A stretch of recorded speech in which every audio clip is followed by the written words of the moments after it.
Donc c'était au mois de juin 2011, la toute première crise. J'étais en train de manger quand d'un coup j'ai senti que je partais dans les pommes en fait, que je tombais dans les pommes et que je perdais complètement le contrôle de mon corps et de la situation. J'ai vraiment l'impression en fait que j'allais mourir. Donc mon premier réflexe a été de mettre les jambes contre le mur. Parce que c'est la première chose qu'on fait quand on a un malaise vagal. Évidemment, ça a rien fait, donc j'avais toujours cette impression que j'allais partir, quoi. Donc j'ai eu la chance d'être avec mon frère à ce moment-là, qui a appelé les pompiers et qui m'ont emmenée aux urgences. Donc moi, évidemment, je comprenais pas du tout ce qui était en train de m'arriver.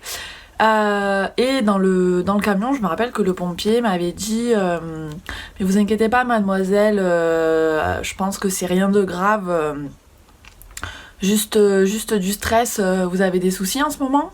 Pardon? Moi je suis pas du tout d'une nature anxieuse, pas du tout. Le mot stress en fait ça faisait pas du tout partie de mon vocabulaire à ce moment-là. En plus j'étais en cours à cette époque et je me rappelle que même je stressais jamais quand même si j'ai eu à passer le bac ou d'autres épreuves, j'étais toujours plutôt à la cool. Donc je comprenais pas du tout pourquoi il me posait cette question, je voyais pas ce que ça venait faire, ce que ça venait faire là. En tout cas, toujours est-il qu'aux urgences, ils ont confirmé cette idée en me disant que c'était une crise de spasmophilie, parce que c'est le terme qui avait été employé à l'époque, et que c'était juste du stress. On m'avait donné un anxiolytique et j'étais rentrée chez moi. Ce premier épisode a été le début de un mois de crise. Voilà, j'étais juste allée voir un magnétiseur à l'époque, ça avait bien fonctionné. Mais sinon, en fait, pendant un mois, j'avais fait des crises plus ou moins souvent. Et puis c'était parti comme c'était venu. Donc moi je rentrais en fait à ce moment-là de 2 ans d'année à l'étranger, donc tout allait bien. Donc c'était au mois de juin 2015 et je me rappelle que en fait j'ai commencé à avoir une pointe à la poitrine. Voilà, pointe à la poitrine tout le temps, tous les jours. Donc je suis allée chez mon médecin traitant qui me dit c'est sûrement un peu de stress, je vais vous donner du magnésium. Du stress, mais je crois pas, non. Enfin, je suis toujours pas stressée, mais laissez-moi tranquille. Donc, en tout cas, j'avais eu du magnésium et ça passait pas. Donc, cette pointe tout le temps. Et en fait, forcément, quand on a une pointe à la poitrine tous les jours, je pense qu'à un moment, c'est humain de se dire que c'est pas possible qu'il y ait un souci, quoi. Et donc, je pense que le fait de focaliser dessus, ça m'a beaucoup inquiétée. Et en fait, l'inquiétude n'a fait que grandir. Et au mois d'octobre 2015, j'étais en train de chercher du travail, donc j'étais sur l'ordinateur tranquillement. Et d'un coup, j'ai eu l'impression que j'arrivais plus à respirer. Et j'ai eu chaud, j'ai commencé à transpirer, j'ai eu l'impression que j'allais tomber dans les pommes, et en fait cette perte de contrôle que j'avais eue en fait 4 ans avant. Donc vraiment l'impression que on va mourir en fait, mais clairement c'est impressionnant, c'est très compliqué à décrire quand on l'a pas vécu. Et je pense que ceux qui en souffrent sauront totalement de quoi je parle. Mais vraiment voilà, ce jour-là, j'ai cru que j'y restais. Et en plus, la bonne idée que j'avais eue, c'est que d'un coup, j'ai commencé à me sentir mal. Et je sais pas, j'ai eu un réflexe qui a été de prendre mon pouls. Je sais pas pourquoi. Et ce qu'il faut savoir, c'est que quand le stress, ça agit en fait sur l'activité du rythme cardiaque. Et donc, l'angoisse, ça peut créer des extrasystoles. Les extrasystoles, c'est rien de grave en fait. Généralement, c'est juste quand il y a une modification en fait des battements du cœur, et ça fait comme des ratés. Donc c'est à dire que si généralement vous avez des battements toutes les 1 seconde, je dis n'importe quoi, hein, si vous avez des battements toutes les 1 seconde, des extrasystoles, ça fait que autant là vous allez avoir un battement et le prochain va être à 1,5 seconde après et pas 1 seconde. Et donc en fait mon moment où je prends mon pouls, c'est le moment où il y a l'extrasystole, donc mon cœur ne bat plus. Et donc là en fait ça a été le début de la fin. Donc j'étais sortie dans mon immeuble en panique, j'avais trouvé un voisin à moi, un petit pépé, qui d'ailleurs a sûrement pas Instagram, mais je le remercie encore parce qu'il avait été adorable ce jour-là, qui avait appelé les pompiers, il m'avait passé les pompiers, et donc j'ai dit aux pompiers que je suis en train de mourir, que j'ai une crise cardiaque et qu'il faut vite m'envoyer un camion. Et là il me dit non mais mademoiselle, en fait vous êtes en train là vous arrivez à me parler et vous arrivez à m'expliquer votre situation, donc non, vous n'êtes pas en train de mourir. Vous êtes stressée en ce moment? Et là je me suis dit non, c'est pas possible, je suis pas en train de revivre ce truc là, non je suis pas stressée, bon ben allez, je vais chez le médecin traitant. Donc j'arrive chez le médecin traitant, je dis à toute la salle d'attente que je suis en train de mourir, qu'il faut que je passe avant tout le monde. J'étais dans tous mes états. Et donc le médecin traitant me reçoit et ouais, ça peut faire beaucoup rire ceux qui ont pas connu ça, mais je vous assure que quand on a l'impression qu'on va mourir, en fait, il n'y a plus aucune dignité qui tient, il n'y a plus rien, quoi. Donc le médecin traitant me reçoit, me dit que je vais absolument pas mourir, que tout va très bien, et il me donne des anxiolytiques, donc du Stresam, pour ceux qui connaissent. Donc c'est un anxiolytique mais un peu léger. Voilà, il me dit que c'est juste du stress et que ça va passer, que du repos et je rentre chez moi. Ce jour-là, clairement, ça a été tellement impressionnant et choquant et ça a eu un impact tellement énorme, je pense même sur mon corps, que ça a été du coup le premier jour du reste de ma vie, dans le sens où en fait à partir de ce moment-là le trouble panique s'est installé. Donc en fait on parle de trouble panique quand on vit des crises de panique répétées en fait et régulières. Et en fait moi à partir de ce moment-là j'ai commencé à vivre dans la peur d'avoir peur et la peur de refaire une attaque de panique, ce qui est en fait la peur d'avoir peur, c'est une des plus grandes caractéristiques de cette maladie, entre guillemets, si je peux dire ça comme ça.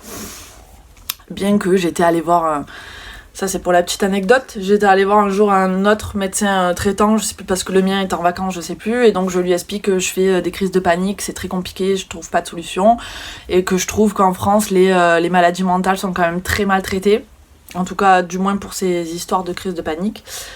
Et là, elle m'avait rigolé au nez en me disant « Non mais vous rigolez, une maladie mentale, mais ça se voit que vous savez vraiment pas ce que c'est une maladie mentale, mademoiselle, parce qu'une attaque de panique, c'est pas du tout une maladie mentale. » Alors ok, c'est peut-être pas une maladie mentale, mais bon, si tu trouves que c'est une partie de joie aussi, on peut en discuter, quoi. Enfin bref. Ça pourrait faire partie d'un autre sujet de vidéo, toutes les réflexions et les injonctions et les trucs farfelus qu'on nous sort quand on souffre de tout ça. Voilà, mais bon bref, passons. En tout cas, ce jour-là, ça a commencé, j'ai commencé voilà, vraiment souffrir du trouble panique, dans le sens où j'ai commencé à faire des crises tous les jours. Et en fait, je crois que les seuls traitements que j'avais, c'était du Rescue, donc mon fameux Rescue, qui est un ensemble de fleurs de bac, qui me servait bien. Mais en fait, je m'en suis pas du tout occupée. Moi, au début, en fait, je me suis dit que ça allait passer tout seul, quoi. En fait, clairement, j'étais pas stressée, moi, tout allait bien dans ma vie, ça me gonflait, cette histoire. Donc je me suis dit que ça allait passer. Évidemment, ça n'est absolument pas passé, ça a fait que s'aggraver. Et j'ai fini jusqu'à ce qu'en fait je finisse plusieurs fois aux urgences parce qu'en fait j'avais vraiment l'impression que j'allais mourir et c'est fou, mais je cherchais en fait absolument une explication médicale à ce qui m'arrivait. Voilà, je voulais une explication scientifique. Clairement, moi, comme disent que c'était de l'angoisse, moi j'étais pas angoissée, donc ouais, ok, mais comment on fait, quoi? Et en fait, entre-temps, je change de travail et vient un jour, donc au mois de mars 2016, donc 8 mois après ma première grosse crise qui était revenue quand même.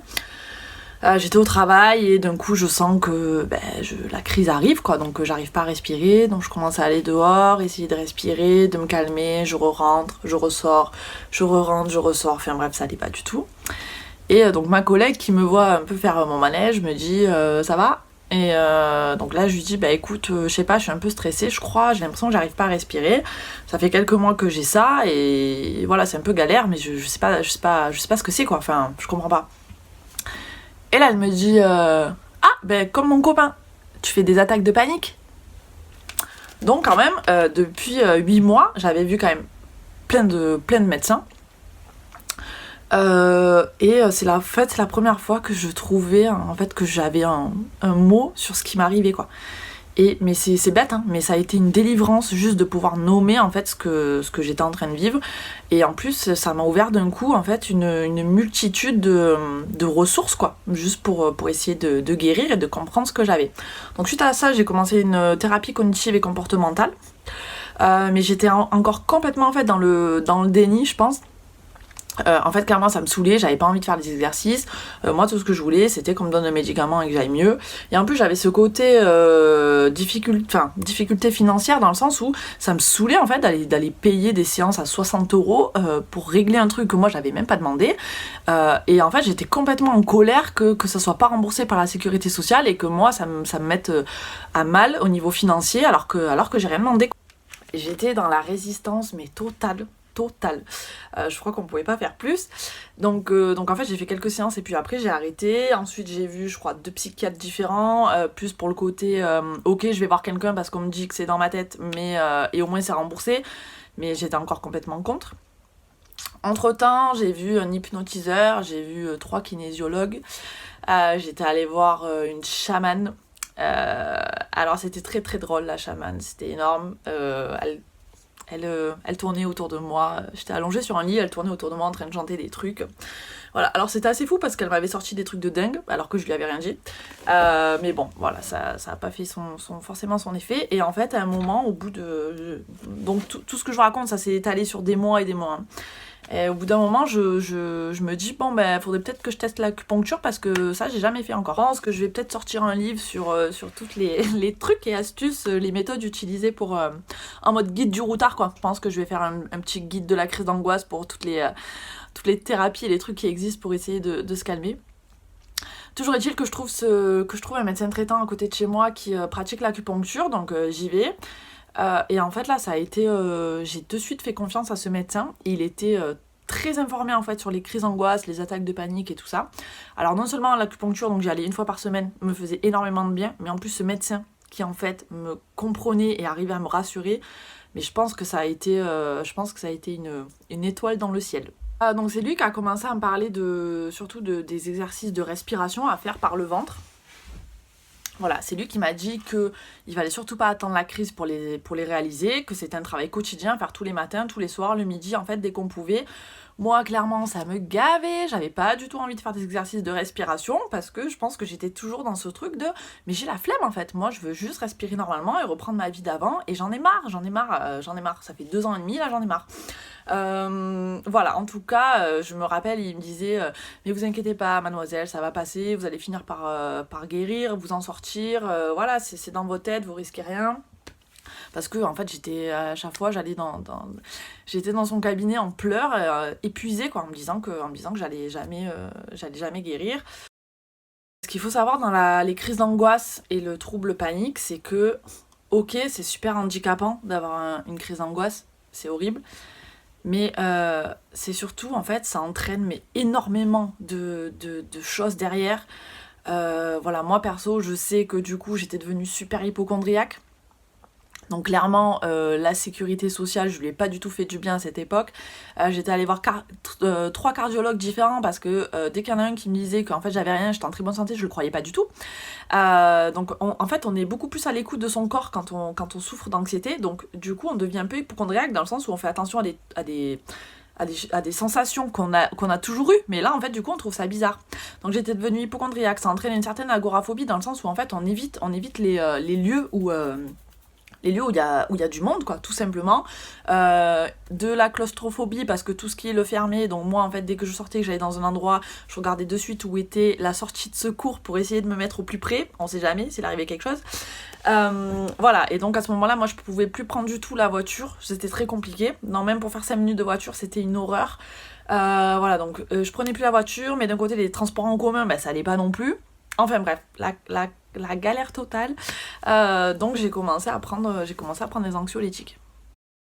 Jusqu'ici, j'étais complètement contre tout médicament. C'est-à-dire que genre même quand j'étais allée voir mes 2 psychiatres, j'avais refusé de prendre des psychotropes. Je pense que en fait pour moi prendre des psychotropes c'était perdre le contrôle sur qui j'étais et sur ma vie, et c'était en fait avouer l'échec dans le sens où moi j'arrivais pas à gérer toute seule et du coup j'avais besoin de médicaments. Donc j'ai toujours refusé. Sauf que là, j'étais arrivée à un point où en fait, je pouvais plus conduire, je pouvais plus sortir. Et puis j'étais épuisée. Et puis quand on est fatigué, on a des idées noires. Voilà, en fait, là, c'était devenu trop. Donc j'ai commencé à prendre des anxiolytiques, donc du Xanax.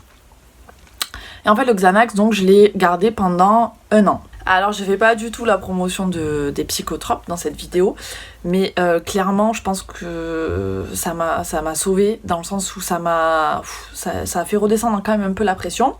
Et après j'ai recommencé un peu à vivre plus normalement, mais j'étais un peu tombée dans le truc de dès que je sentais le stress arriver quoi, tac, un Xanax. En tout cas j'ai tenu comme ça 1 an. À avoir des anxiolytiques Et au bout d'un an, ça n'a plus suffi. Donc là, mon médecin m'avait dit bon ben on va peut-être va falloir peut-être passer à des antidépresseurs. Donc j'ai dit oui, enfin de toute façon clairement j'avais pas le choix, j'avais atteint le stade où c'était en fait le Xanax me faisait plus rien.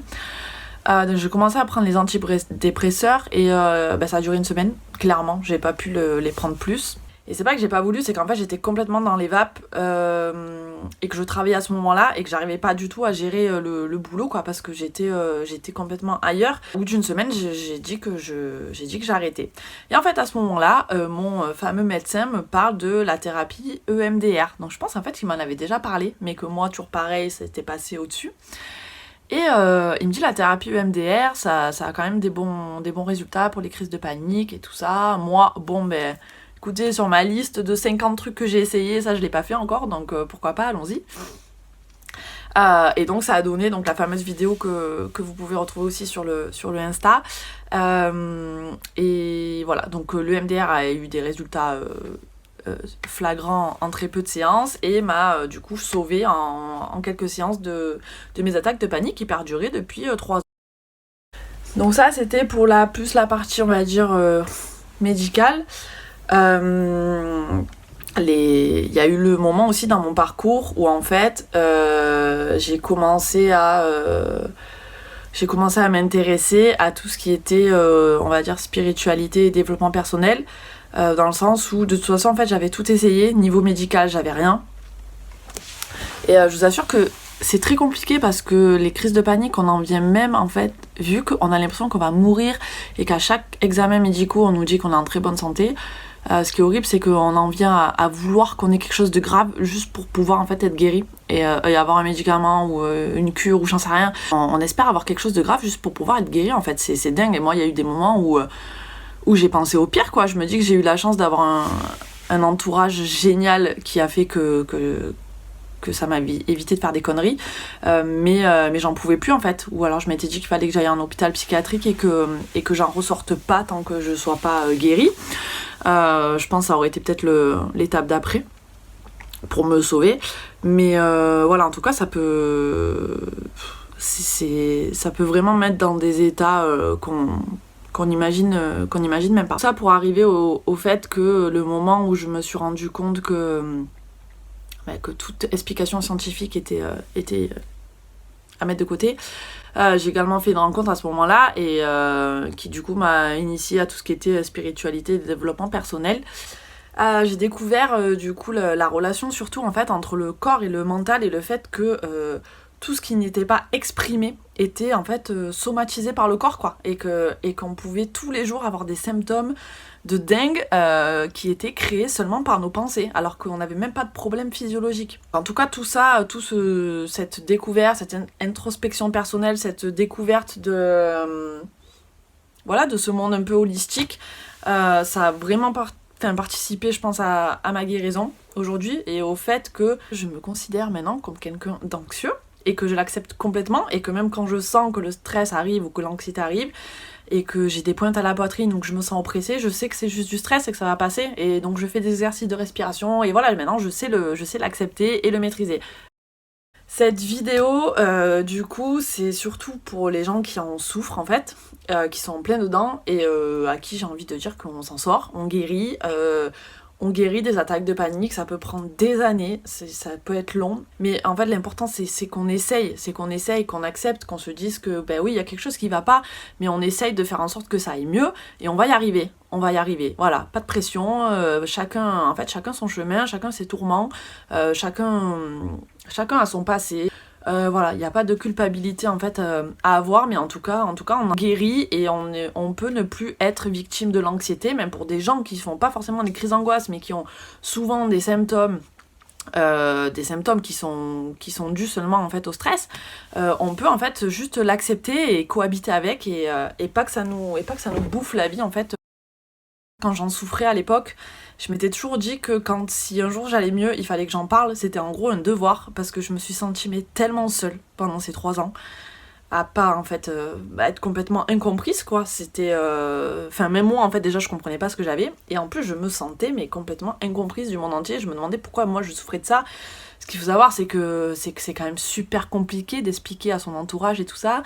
Ben écoute, en fait je suis stressée, du coup j'ai l'impression que j'arrive plus à respirer, mais j'arrive à respirer, j'ai rien de grave hein, mais en fait c'est dans ma tête, mais du coup ben je peux plus trop sortir, je peux plus trop prendre la voiture, mais j'ai rien, mais non ben du coup cette soirée je sais pas trop parce que, enfin bref, c'est quand même un délire et voilà, ça peut avoir un impact quand même énorme dans la vie. Donc j'espère que ce Instagram qui moi me tient très à cœur aide les personnes qui en souffrent. Et n'hésitez pas si si vous avez des questions, j'y répondrai avec plaisir. Prenez soin de vous.